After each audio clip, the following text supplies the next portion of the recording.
বিড়াল মারা যাওয়া জ্যোতিষশাস্ত্রে বা কিছু আধ্যাত্মিক বিশ্বাসে বিশেষ গুরুত্ব বহন করে। যদিও এটি বৈজ্ঞানিকভাবে প্রমাণিত কিছু নয়, তবে সংস্কৃতি ও আধ্যাত্মিক দৃষ্টিকোণ থেকে কিছু ধারণা প্রচলিত রয়েছে। বিস্তারিতভাবে কিছু দৃষ্টিভঙ্গি তুলে ধরা হল। ১. বিড়াল ও আত্মার সম্পর্ক। বিড়ালকে অনেক সংস্কৃতিতে আধ্যাত্মিক প্রাণী হিসেবে গণ্য করা হয়। কিছু পুরানো বিশ্বাস অনুসারে বিড়াল একটি মধ্যবর্তী প্রাণী হিসেবে ধরা হয়, যার মাধ্যমে আত্মা বা শেকদের জগতে যোগাযোগ ঘটানো যায়। তাই যদি বাড়িতে একটি বিড়াল মারা যায়, তাহলে কিছু লোক মনে করেন যে এটি বাড়ির ভেতরের আত্মা বা চেতনার একটি সংকেত। এটি এমনকি মৃত্যুর পূর্বাভাসও হতে পারে, বিশেষ করে যদি বিড়ালটি অস্বাভাবিক বা অপ্রত্যাশিতভাবে মারা যায়। ২. বিড়াল ও নেতিবাচক শক্তি। বিড়াল বিশেষভাবে শক্তি বা এনার্জি ধারণ করে এমন প্রাণী হিসেবে গণ্য হয়।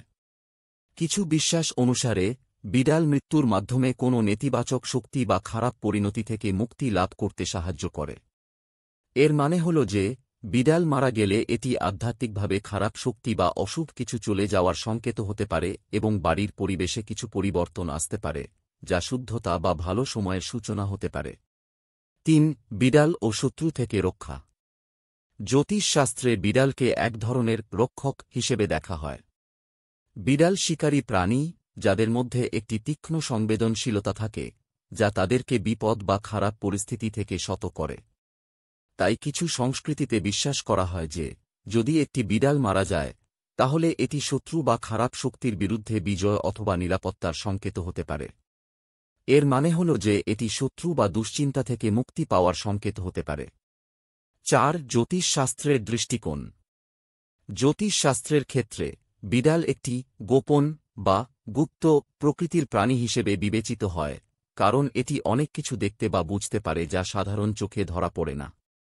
এর কারণে বিড়ালকে এমন কিছু ঘটনার পূর্বাভাস হিসাবে দেখা হতে পারে যা পরবর্তীতে আপনার জীবনে ঘটবে। তাই বিড়াল মারা যাওয়া, বিশেষত যদি তা অপ্রত্যাশিতভাবে ঘটে, তখন কিছু মানুষ এটিকে শুভ না হওয়া বা এটি কিছু দুঃখের আভাস হিসেবে গণ্য করে।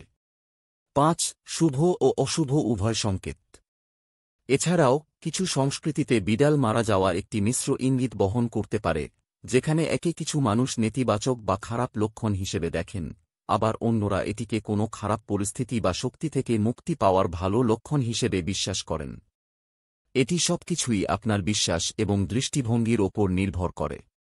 ৬. বিশেষ পরিস্থিতি।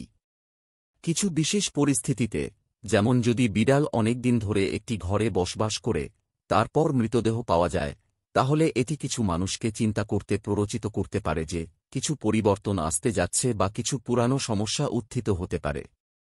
এটি সময়ের পরিবর্তন এবং জীবনের পর্যায়ের নির্দেশও হতে পারে। ৭. বিড়াল ও মহাকাশীয় শক্তি।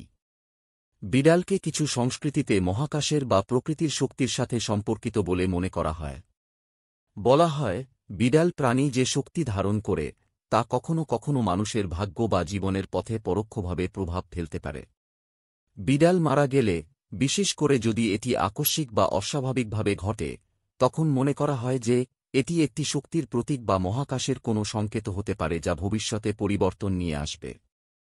তবে সবকিছুই ব্যক্তিগত বিশ্বাস এবং সংস্কৃতির ওপর নির্ভর করে। জ্যোতিষশাস্ত্র, আধ্যাত্মিক দৃষ্টিভঙ্গি বা সামাজিক ঐতিহ্য অনুসারে বিড়াল মারা যাওয়া বিভিন্ন মানুষ বা সম্প্রদায়ের জন্য বিভিন্ন ধরনের প্রতীক বা ইঙ্গিত বহন করতে পারে। তাই এর প্রভাব বা অর্থ একেক জনের কাছে একেক রকম হতে পারে।